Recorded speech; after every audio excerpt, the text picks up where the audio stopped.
Burnout is a state of emotional exhaustion that particularly affects caring, high-performance people in high-demand settings.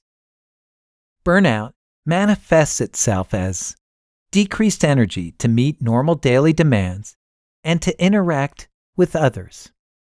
Depersonalization, that is, going numb, losing empathy, and a sense of inefficacy, a sense of futility to one's actions, or nihilism. In this MedMastery course, we'll focus on combating burnout with resilience. Resilience is the ability to come through the stressors and challenges of work and healthcare and of your home life, and grow and strengthen rather than break down and burn out. Now, you may maintain that you're already plenty resilient and are in no danger of burnout, but we would suggest that in your busy day, there are many signs that you and/or your teammates may be experiencing psychological distress and symptoms of burnout. Let me give you some examples gleaned from surveys I did on my own team of 40 high-functioning neurosurgeons and support staff. See how many of the following behaviors, thoughts, and feelings are applicable to you and/or your workmates. For example, when I asked my teammates to tally how many times in a week each member experienced an unpleasant interaction with a hospital coworker, the average was 33 times. That means 33 conflicts in a week. All team members admitted to occasionally losing it with a coworker. When asked how many wards or units in the hospital did they feel were outright inhospitable, the average was 5 or 6. These are places they didn't feel comfortable working in. When asked how many days in a week did they actually settle down for a full and relaxed breakfast, lunch, and dinner, the average was 0. When asked how many work days in a work week do they actually allot themselves more than 15 minutes to eat their lunch and/or a 15-minute coffee break somewhere, the average was just 1 time a week, with every member admitting that they continue to work throughout these breaks. When asked, how much sleep do you get on non-call nights? The average was less than 6 hours, with sleep routinely sacrificed for work-related activities and maintenance activities of daily living. When asked about the quality of their sleep, no members rated it good or great, and 100% reported sleep disturbances or sleep pathologies, and none admitted to arising from bed in the morning feeling energized and excited about their new day. In addition, 80% reported frequent nightmares, often involving some sort of work scenario. When asked, on average, how much of their post-work time was allotted to pleasant and restorative activities and hobbies each day, the average was half an hour or less, with many admitting to no such activities during the actual work week. When asked how they most commonly spent their, quote, free time at home during the work week, 100% of the team admitted to crashing on a couch before a mindless TV show. When asked about contact with extended family members and friends, 85% admitted to near none. When asked how they responded to seeing a row of teenagers in coma from car accidents, the most common response was, quote, I'm not really significantly affected. All admitted to feeling more callous to the suffering of others than they did 10 years ago. As a quick aside here, in our group, per member, the average number of patients that they saw in a week who were at high risk of dying was 65, with a high of 120, and this was before the pandemic. When asked to describe thoughts and feelings that they experienced when they got out of the hospital and out into friendly, happy social situations.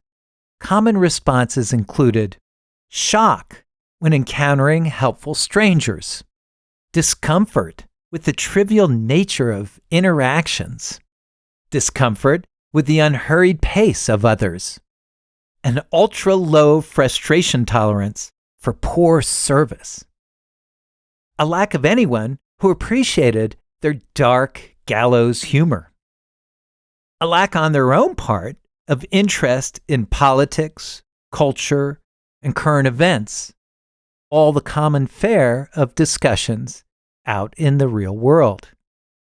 In addition, when released out into the happy real world, participants described a sense of surrealism to the whole thing and a normalization of the deviancy of the hospital environment, where the hospital environment felt more real than the outside world. Also, guilt at leaving work to their comrades. Also, a sense of doom for some of the happy, laughing people around them, that they would soon be found in the emergency rooms and trauma bays. Some even described a strong desire to get back into the hospital. Here are some further common phenomena and behaviors noted in our evaluations.